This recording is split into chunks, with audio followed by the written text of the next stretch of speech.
We're back, the Turnkey Brothers, brought to you by Boise Turnkey with Dan, Mr. Wright, and he's here to advise us how to proactively start your business by speaking with a CPA.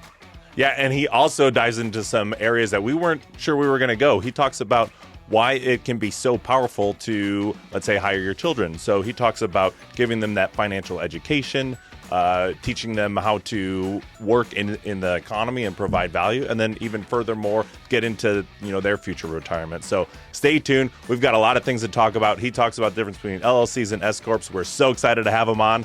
Here we go.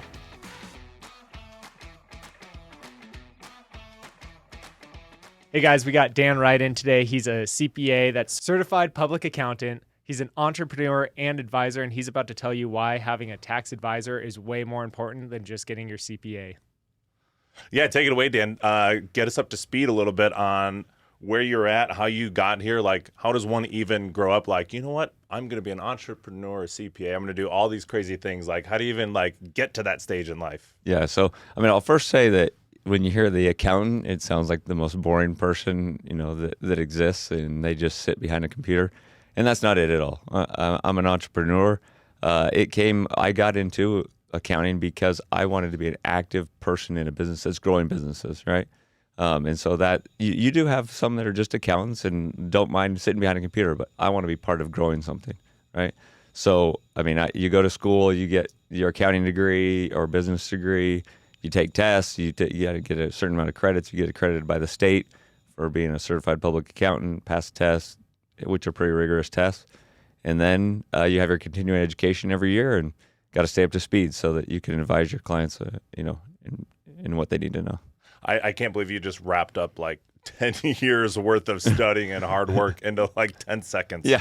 Well, there's obviously a lot of, you can get your CPA license and be a CPA, but then it's also the experience behind it. Every CPA might have a different background behind them, right? Yeah. Of what experience they've got. Okay. So you've obviously spent a lot of time studying and becoming the professional that you are today in the specific space that you want to be. Can you tell us a little more about why this is so important for you personally to pursue this kind of career? Yeah. There's one side of, first of all, I want to say small businesses are the anchor of the America, right? That is what drives this economy. And so I love small businesses, and I love people's excitement and passion, and being able to take any business, whether it be in manufacturing, whether it be in real estate and whatnot, take those and push that to the next level, and return a reward to the stakeholders, right? And so what I'm passionate about is seeing that taxes is a large component of that. Obviously, everyone hates paying taxes. Taxes are needed to pay for, our infrastructure, but also people want to save that cash flow so they can continue to build their wealth. And so that's why the taxes to me is such an important component.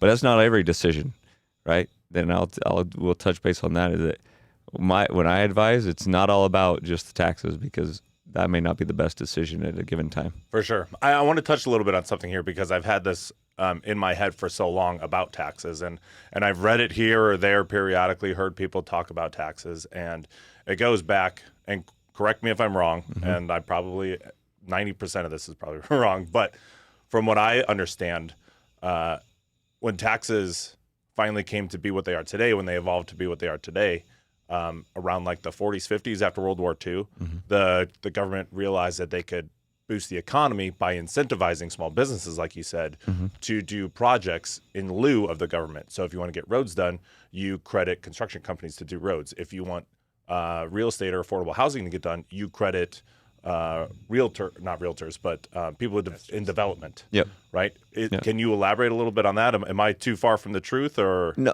taxes are used as a complete political or economical driver. There you go. That's and so unfortunately, our tax code, a lot of it is, and why it's so complex, is because politicians use it as leverage and whatnot. That's my opinion. Yeah. Right. Yeah. So let's make sure that to look good, I could give tax incentives here, but then it really generally comes around here. We need a certain amount of tax to run the economy, right? Right. And so when we get a tax break over here, what's going to supplement it? Or we drive the national debt, which obviously, creates other issues. So I would say, yes, you are correct in the fact that taxes are used in many different ways to leverage or incentivize or escalate. It's like, Right. let's say electric cars. They give a credit on electric cars because they want to boost it. Their motive is to boost people using electric cars. Yeah, Right. definitely. Yeah, so finding those tax incentives or credits, whatever, in like the real estate world, will allow you to leverage and maximize your income or profits to further invest. Right. Right? Yep. Okay. Yep. All right. I really want to touch on all this because people have such a negative connotation on taxes. Like, you don't pay your taxes. That's where I wanted to go with this. Yeah. Yeah. And that's so far from the truth. I feel like we've become institutionalized with colleges and having this bad connotation, like you should always pay your taxes and listen to the government. But like, that's not what the government's trying to tell you. They're telling you like they want to incentivize people to do these things. Yep. Right. Because if the government incentivizes someone not to pay taxes or to put money into their business, which in lieu of them paying their taxes, they're generating more tax consumption or tax generating activities. Like they're buying materials to upgrade or renovate their businesses or their housing. So that's being taxed. And then they're paying workers to do the renovations, and they are being taxed from their W-2, and they're paying or they're creating spaces for their tenants to live in, which the tenants are being taxed. Yep. And I'm a complete proponent of businesses, because businesses actually generate. Yes, people use tax code and let's say loopholes and gray areas. I mean, that's why new code comes out, because people find a loophole and then they try to plug it up and that kind of stuff, right? Yeah. They're being creative, but at the same time, you think about all that industry. Let's say the accounting industry or CPA industry is obviously spending time. They're paying those people to generate those ideas. The point is, businesses generate their. You don't get a deduction, or you're not paying taxes generally because you're spending money somewhere. You're doing some kind of innovation. So it's usually the taxes, the dollars are going into somebody else's hand and they're paying the taxes, right? Yes. And so it's a complete cycle and an engine. And then everyone has their personal political view of where that, the tax dollars should be used and how much is needed for tax dollars. But I am complete proponent of, obviously being in my industry, of saving taxes, because it obviously you're either spending in a motive that's increasing your business, or you're reinvesting into something else that's also going to generate Which is profit. how we grow such an amazing, awesome economy. That's right. Yeah. That's right. That's what it comes down to. And Yep. you touched on sometimes saving the maximum allotment that you'd have in taxes isn't the right answer. Yeah, and it all, for everyone, it's a different story, right? Okay. And that's why everyone's case is so unique. But I've seen so many businesses make decisions of, okay, I don't want to pay taxes this year. My cash flow's low, but I'm going to take, let's say, I've got $100,000. I'm going to take $100,000 and let's go. Me as a CPA advisor might say, let's go buy equipment, or let's go buy this property, or let's go do this, right? And it's because to knock down your taxes. Well, then when you go the next year and you want to do something and you've shown a net, for your bank, now you've shown, let's say, a loss or low income for that year, and you go try to finance or you try to buy a property, and they're like, well, your income level's too low, or you need to do some other project, or you're trying to ramp up this avenue of your business, and now you don't have the cash flow because you spent it on this part. You see what I'm saying? Mm-hmm. So for me, that's where I call myself a CFO and a CPA, so a chief financial officer. So I actually do, what is different about me is I do for businesses part-time up to full-time CFO services for businesses. And then what we do there is we actually look at the fundamentals and the financing of those businesses to forecast, to project, to make those smart decisions where we're looking 2, 3, 4 years down the road, so that we make decisions today that are going to benefit us later. Right? Yeah, strategizing. Yep. How you're going to do it. I think they call it like tax strategy in layman's terms, and that was the very detailed version of how that would look. Exactly. That's incredible. Yep. Yeah. Okay, so let's take this conversation. Let's try to start from the beginner, or who is first starting out. Let's say they're starting out building their small business. Maybe they're doing a property management company. Maybe they're getting into contracting, like doing handyman work or something like that. Or maybe they're buying their first investment property. And let's walk them through how that process would go all the way up, maybe from the low level to the high level. So first thing they've got to do is they've got to, okay, I understand that taxes are important, and I'm just paying everything through my business, through my personal account. Right. I need to fix this. How do I get started? Who do I go to? Where can I find somebody? There you go. I mean, I think obviously for me, you can. There are a lot of people that claim to be, I don't even know what they call it today. They'll prepare taxes, right? You go to an HR blocker, right? But that's not the same thing. In my opinion, obviously being a CPA is you come to someone like me, an advisor that's going to look at the long term and say, what are your goals, right? And how do we structure this and set this up? You can run a lot of your businesses. You don't even have to set up an entity or anything like that, right? You can just go ahead, you're sole proprietor, and you can operate. And you'll be just fine. You're going to get the same tax deductions, et cetera, but you don't have then the legal protection that protects your personal life from that business also. So, from my perspective, obviously you would at least set up a limited liability company or, there's all different forms and structures. There's S Corps, et cetera. We can go into S Corps, what that would mean later of why you do that. But I usually tend to start, let's see what your is. And then we want to separate what is a passive investment, what is an investment activity, and what is an active trader business. So for example, if you're going to flip real estate and you want to go in, you want to fix it up and you want to flip it, right? Technically the IRS would look at that as an active trader business. You're going to be subject to self-employment taxes, that, just like a W-2 employee, the self-employment taxes on those dollars. So you got to decide, is this a passive where I want to create long-term investments and I'm going to just retain those and we create those as, passive income, so you're not paying the self-employment taxes, or you're going to structure it to where we're going to try to minimize those self-employment taxes if you're going to flip property. So we need to look at what your motive is in the long run. Long-term investments, passive investor. I'm a W-2. I just work my day job. I'm going to invest in real estate. That's one thing. Or I'm going to actively flip property, or I'm going to actively find properties and turn them into rentals in the long run. Yeah, those are great.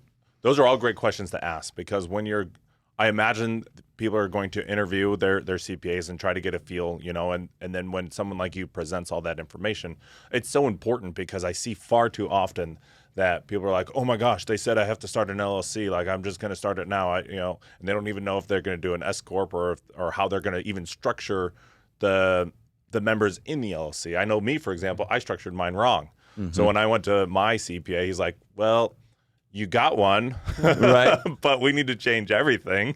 Right. So just finding those professionals, that it's so true in every aspect of life, of finding people who are passionate about those different sections, yep. And build your rockstar team around those passionate people. Yep. Yeah. And oftentimes more than not, I say, we both say you got to jump out and build your parachute on the way down. But when it comes to taxes, that is absolutely not the way you want to go. You want to have a very good understanding of what your motives are and what you're going to be doing with your with the tax codes and how they're written, yep. before you just jump into something. Yeah. And I want to touch, but just while we touch this, just for the viewers, is you never want to put, well, I shouldn't say you never. Generally speaking, you do not want to put real estate into an S Corp. It's not as transferable. It's not as easy to move it in and out. So I just want to say that a lot of people will get up and they hear from their advisor that, hey, I want to save on taxes. They create an S Corp, but then they lock in real estate into it.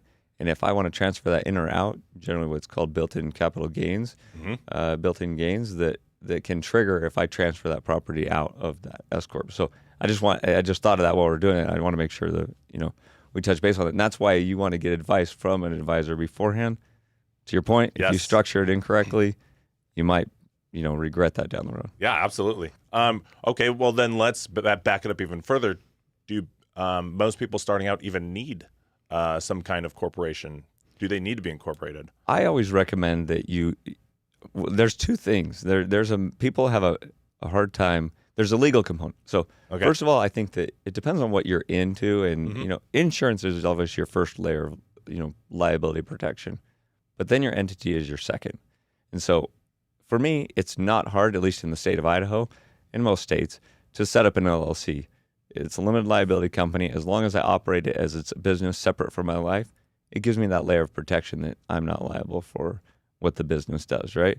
So yes, you do not have to. You can operate, but I always say, why not create that extra layer? Why not create that extra layer of protection? So there's that.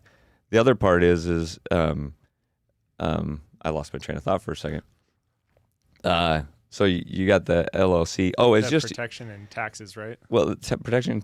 So you can get most of the same deductions in your sole proprietor, but people don't keep their life as organized when they don't have a business. So if Yes. because I said the point of keeping your life separate from the business is important. Running my expenses, isolating what is a business expense, what is not. Because if you conglomerate that, they call it corporate or piercing the corporate veil. And so from a lot of times your LLC doesn't create that protection if you don't keep the separation of that. But so when people don't have an entity created, they tend to just mesh everything together. So from an advisor standpoint, I always advise set up an entity, et cetera, just because it helps them start compartmentalizing business versus personal. Yeah. Yeah. And I have found personally, and I am no professional guru whatsoever, but in my own company, like it's been so beneficial to build that foundation of having a separate bank account for my LLC, having all the accounting, all of the expenses and income going through the LLC to identify this is business income, this is personal income, and not what's the word? Conglomerate. Yeah. The intermingling. two. Yep. Yeah. Yeah, the best way that I heard it explained is if you have your business, your LLC, and you have a credit card for that, and then you have your primary credit card. You go to the gas station or whatever, you forget your personal credit card in the car, so you go and buy snacks on your business credit card. Well, you just technically, unless you're on like a work trip, you've just pierced that professional veil. And now if anything happens to that company, you have a potential of them going back and be like, oh, well, you commingled funds, and now we can attack all of your livelihood on your personal side. Yeah, now I want to be careful. Like, that is a simplistic viewpoint, way of explaining it, right? Right. But generally speaking, that it also pertains of how you record that.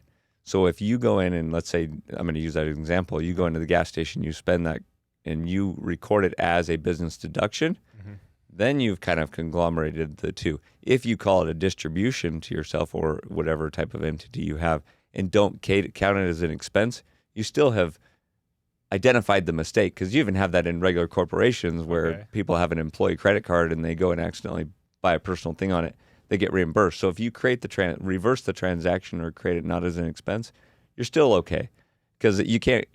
I just don't want to give the perception that man, you do that once, you might as well just give up because it's over, right? That's not the case. It's how you record it. Okay. So real quick, I just want to how long have we been in? I just want to identify the timestamp, how long it took for Dan to call me simple. I think it's a great point though, because mistakes are going to be made. That's right. It's going to happen. Yep. And you want somebody who's on your team that's going to help steer the course.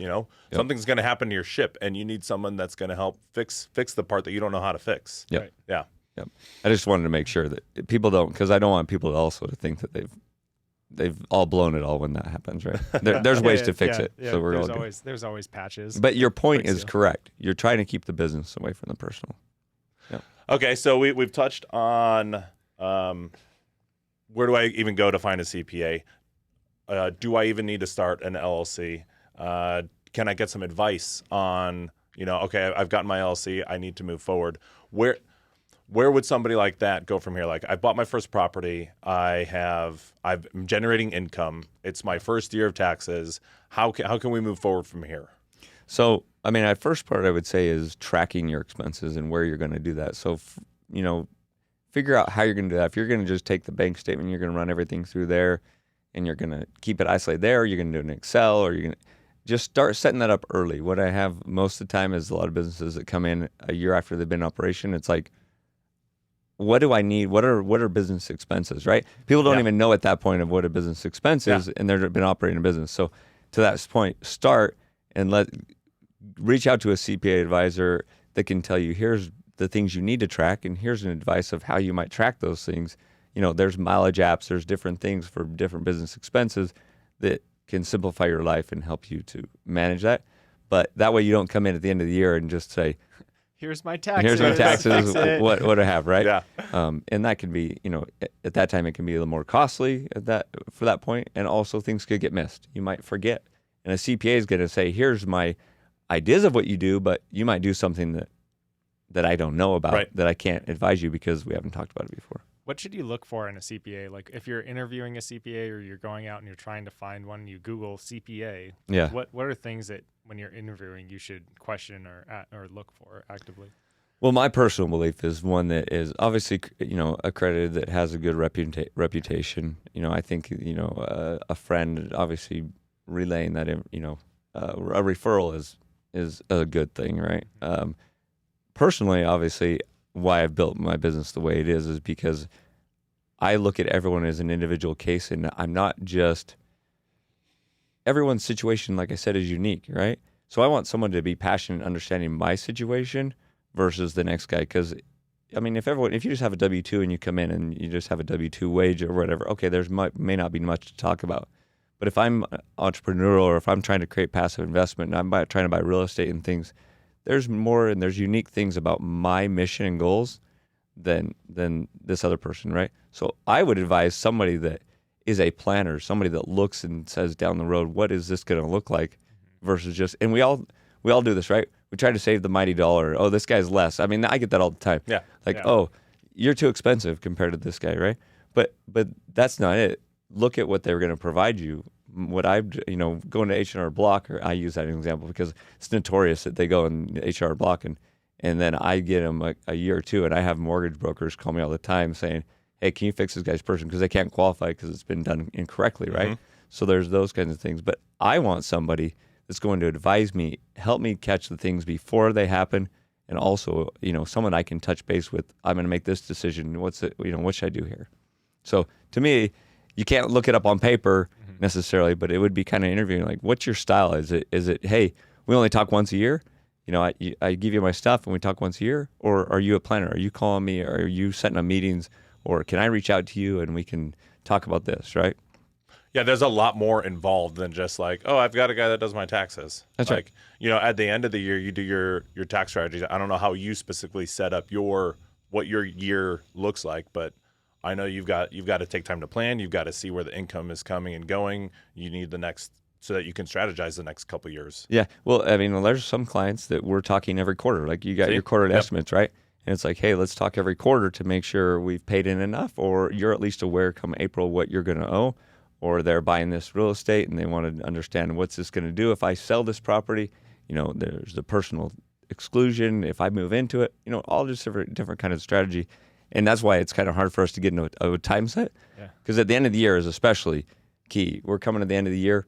A lot of businesses are trying to say, what can I do at this point to reduce my tax? Yep.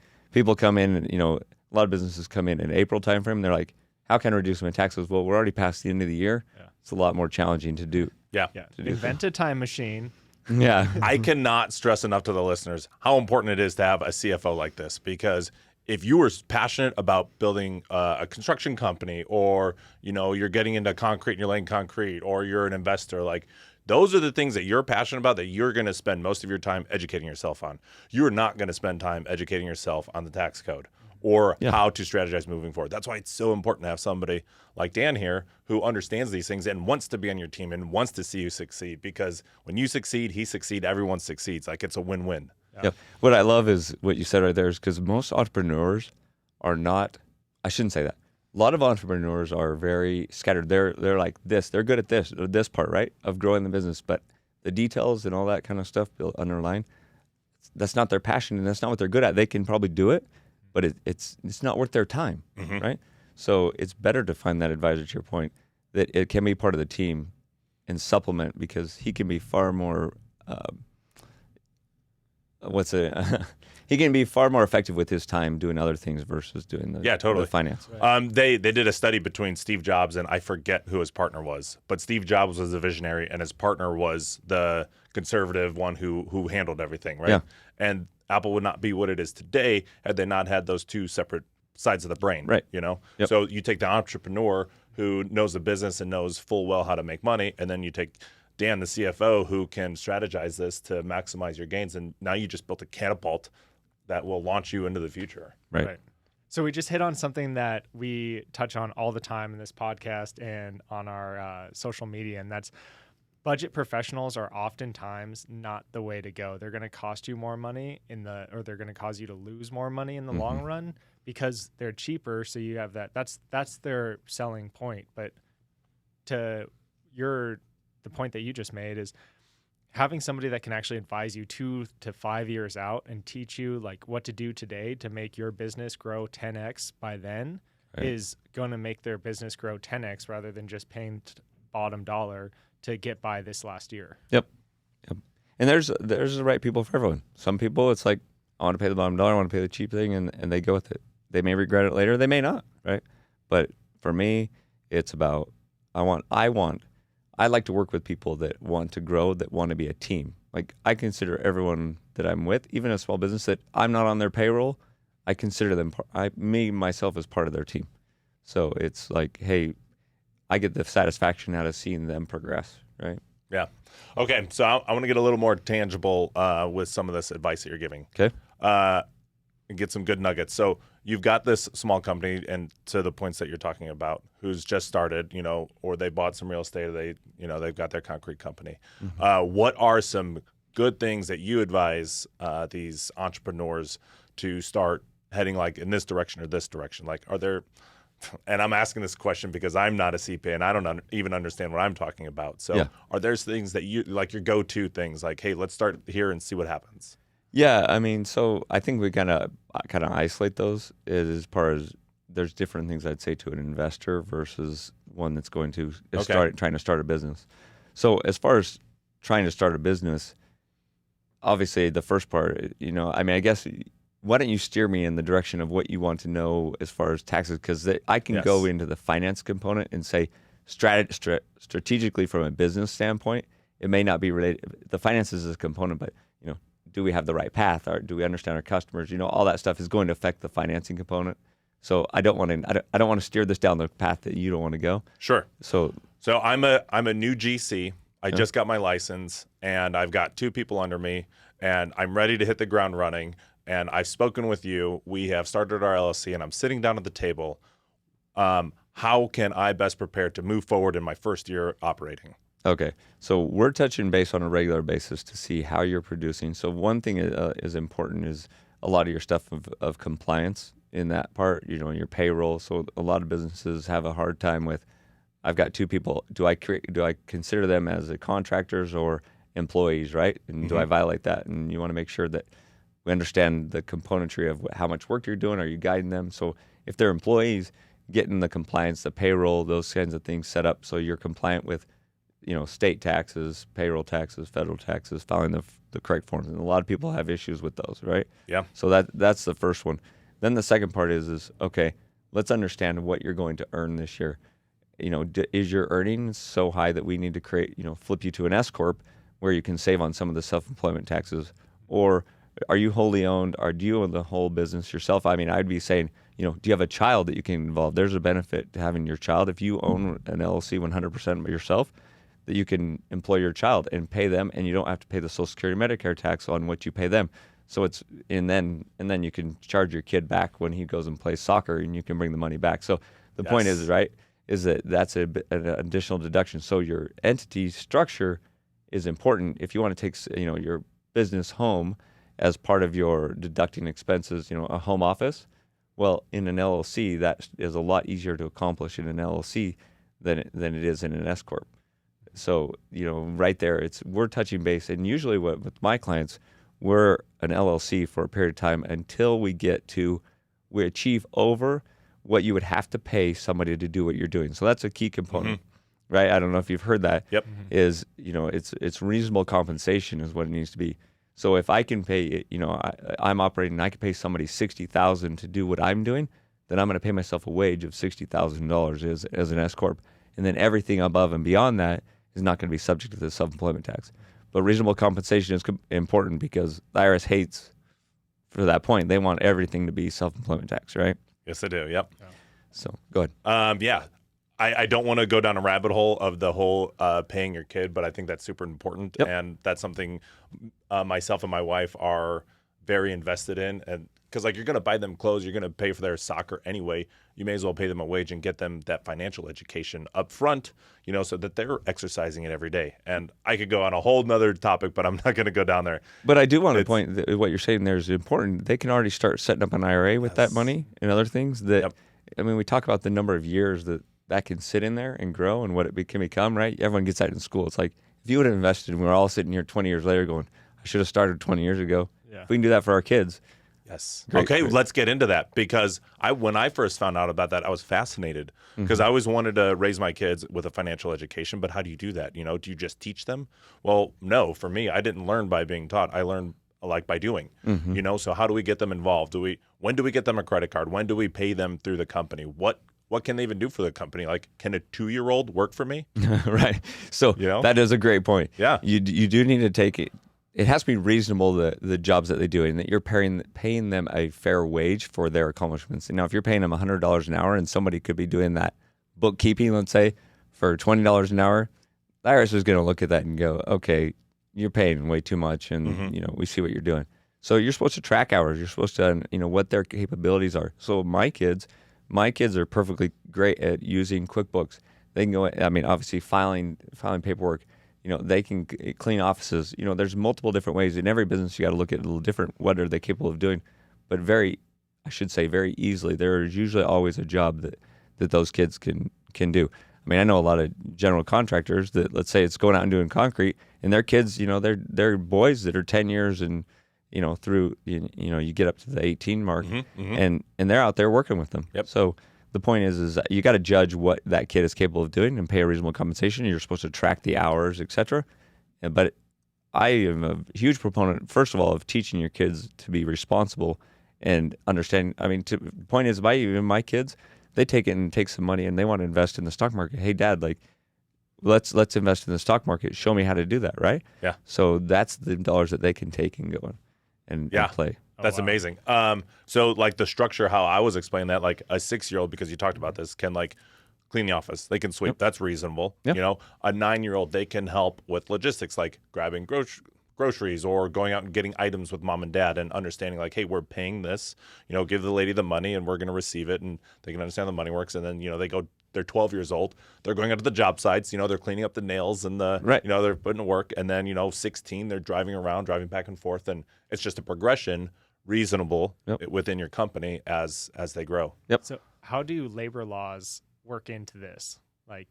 Is it just your child that you can employ, and because they're your child, it doesn't succumb to any kind of wonky, you're employing your 6-year-old? Well, just to be clear, the benefit of employing your child is that you don't have to pay the Social Security, Medicare tax on those wages. Okay. So you can follow the other labor laws of a child. So in a lot of insurance things, they're going to say you got to be 15 or you got to be 16 to come on site. So yes, you want to be particular in what state you're operating and the rules behind your trader business also, and your insurance. So make sure and keep that in. But generally speaking, the benefit here is where you're employing your own kid. Yes, you can employ other teenagers and things. So one of the other companies I had, we had a bunch of boys for the summer.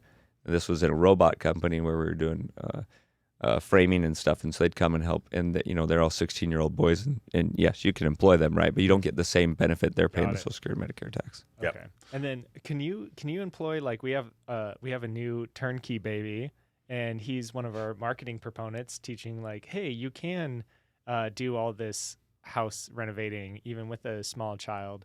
Would that be reasonable to employ him as our marketing? So you're saying just he's the mascot kind of thing? Yeah. He's a cute face. Yeah. Yeah. I know there's a lot of people do use their babies as models, right? And different things and get paid. So in my opinion, I haven't researched that code necessarily. Yeah. In my opinion, yes, you could justify a business expense for that. All right. Once again, we come back to being reasonable. What is the reasonable? Yeah. We have a friend who has a clothing company, and she only does baby clothes. So she uses her own daughter to wear the baby clothes. So that would be a perfect example. Yep. Very good point. So for the listeners out there, this is just one of the things that you can get into that you may not have even known that you had the ability to do. And when I first learned about it, I was blown away. Yeah. Okay, so let's go back. We were talking about this general contractor who has 2 employees. You advise maybe going to an S corp, but then bringing their home office back and doing an LLC. Is there some point where they're going to be starting multiple companies to achieve the most efficient strategy moving forward for this guy? Definitely, and it depends on the. I mean, you got to take into account like all the insurance and different components and licenses, etc. So how you would structure that, but definitely you might have several different, and you might be isolating. So, for example, I might have a couple of rental properties that I'm going to put in their own LLCs over here, right? And then one of them might be a commercial building that I'm going to lease to my active business, and so. In this active business might be the S corp. So there's multiple different ways you might structure it.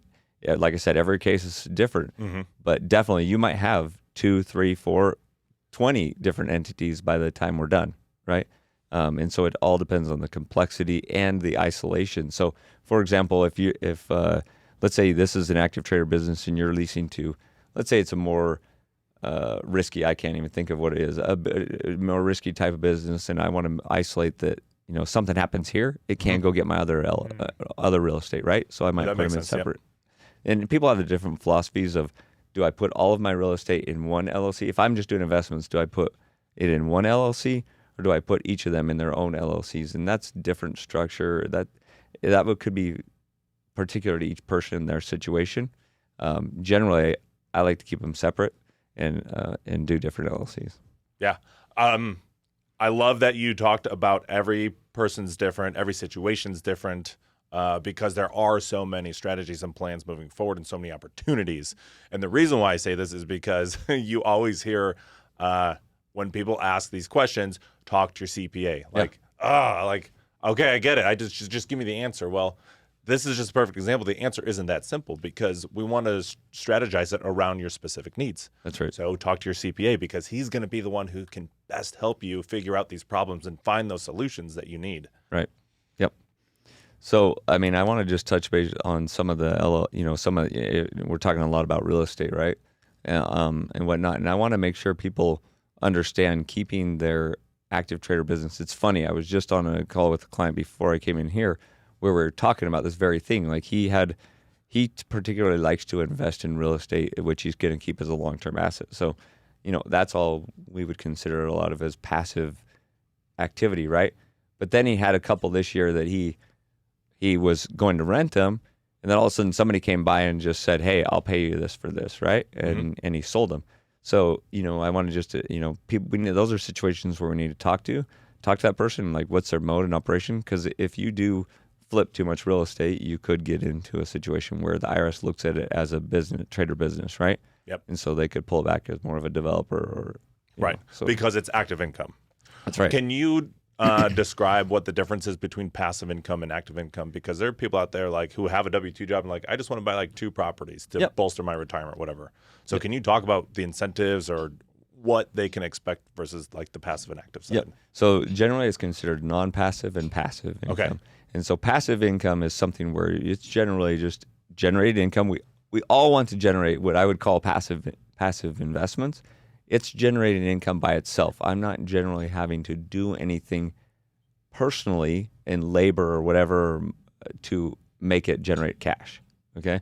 So investments in stocks and such, that's considered passive investment. Real estate, generally speaking, is considered a passive investment.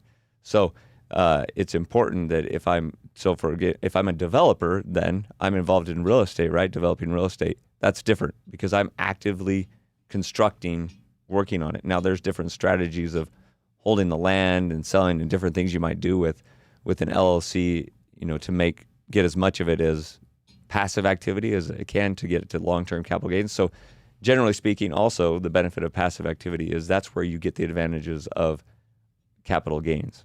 Okay, so we talk about there's ordinary income, which is generally subject to is my active trader business, and rental income, I should say, is typically an ordinary income. I'm federally taxed at an ordinary rate, but when I go to sell that property, I can get capital gains, right? And so that's more it depends on your income level. It can be at 15%. So just touch base on that. Ordinary income can be taxed anywhere from 0 up to 37.5%, right? So, and then capital gains is going to be anywhere. You can actually have 0, be in a low enough income that you can have 0 capital gains, and then there's 15, and then there's 20. Okay. Also, I just better touch base, and just so the listeners hear it, is that there's what's called net investment tax too. So, you always hear about this, like we're trying to tax the rich, right? Yeah. Give to the poor kind of thing, and the wealthy don't pay enough tax. So there is an additional, based on if your income level is over 200, your AGI is over 250,000 a year. There's what's called a net investment tax. So they triggered on another 3.8% tax on the items of passive, like in capital gains and other things, like in dividends, qualified dividends and stuff that does trigger. So it's not quite as advantageous. It still is way more advantageous than paying ordinary. Me personally, I would rather that person keep that money. I don't want it. I don't want him to pay extra taxes because he will do a much better job at distributing that money in the economy than I ever will. So There you go. So we were talking about passive and active income and the benefits of this person having, let's say, 2 rental properties.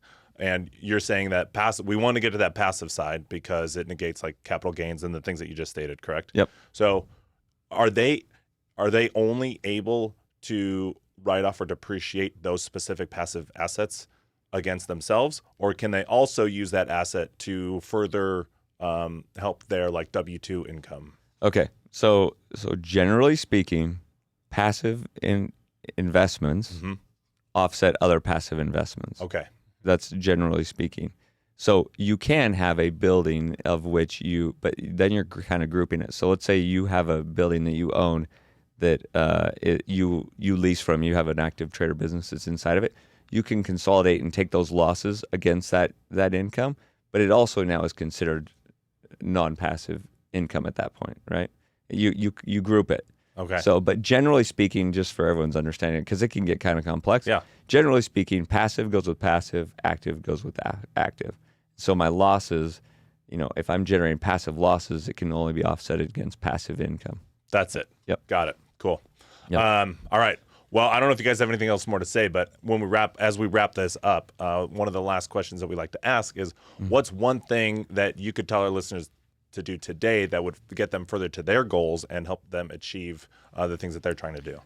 I mean, the first one I would say is, I know the guys I'm talking to are active real estate investors. I am a very big proponent. I mean, I like diversification. So I think you should diversify your portfolio, whether it's in the stock market, whether it's in active real estate, your different investments in trade or business, et cetera. But I'm definitely a proponent of real estate. You have a hard fixed asset. So I would encourage, obviously, those listeners to get assets. And I always tell people, never sell your first home.